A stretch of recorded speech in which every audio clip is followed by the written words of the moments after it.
Want to grow your own fresh vegetables at home? Like, share, and subscribe to Grow Your Own Vegetables for simple gardening tips. Kailash asks, ash from a fireplace, is that considered biochar? I've heard it's good to mix into the soil. How much should I mix in? And should I charge the ash before mixing it into the compost? Okay, so wood ash is definitely not biochar. They are very different. And wood ash should only be used in very small amounts for very specific purposes. So yes, it can be good. It has, so wood ash has potassium and calcium carbonate in it. So potassium and calcium are great for our soils, but the calcium carbonate is actually a liming agent that's used to neutralize acidic soils. So you don't want to use wood ash unless your soil pH is below 5.8. Otherwise, what you're going to do is you're going to push your pH out of the range of a healthy zone for your vegetables. So if your pH is good and it's neutral and you use wood ash, it's going to push it away. Now, you could use a little bit of wood ash in your compost, and what I mean by a little bit in your compost bin is once your compost is complete and it's maturing, you can sprinkle in for every, let's see, you're on the metric system in Switzerland. So for every, I'm going to see if I can do this by visualizing it, for every 1 cubic meter of compost, that's big, it's like a little bit bigger than the size of a washing machine, about the size of a washing machine. What you want to do is put in maybe 6 like trowelfuls, those little handheld trowels, 6 scoops of wood ash maximum for that amount of compost.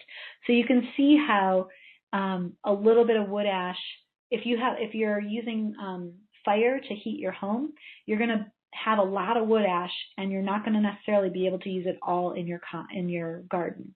So that's a question that comes up often. People are always like, what can I use this wood ash for? Can I use it in the garden? You can, just not a lot of it. Now, what are the difference between wood ash and biochar? So wood ash is burned with oxygen.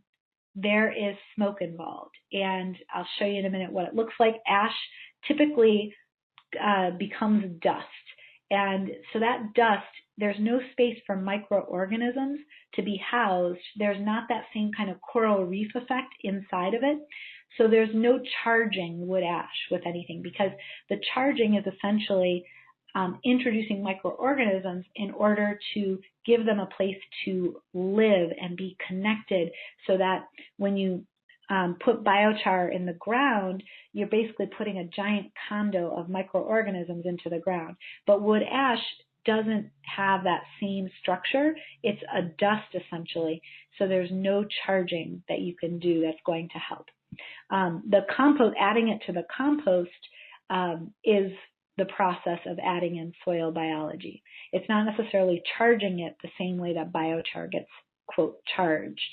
And then, like I said, wood ash has a high pH, so it's going to change the pH, and you want to use it in moderation. Biochar burns at a high temperature and no oxygen, so there's no smoke that happens with biochar. And so this is something that can happen in nature. The really, really hot forest fires, at the very center of them where it's super hot, sometimes the oxygen disappears. There's like a sucking effect, and basically at the center there's biochar that forms, but at the edges where there's smoke, you get wood ash essentially. But biochar is typically made in specific furnaces, homemade, or made in not factories, but businesses, and it has a physical structure that doesn't break down very easily. It's not an ash, it's not a dust. And so it really houses all of these microorganisms for you, and it's pH neutral.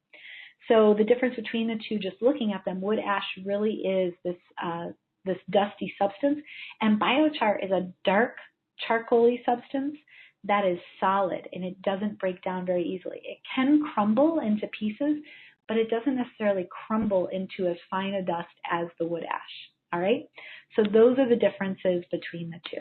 If you enjoyed this video, don't forget to leave a like and share your thoughts in the comments below. We'd love to hear from you. And for more simple and practical gardening tips, subscribe to Grow Your Own Vegetables. For more tips and updates, visit gyov.org and join our growing community.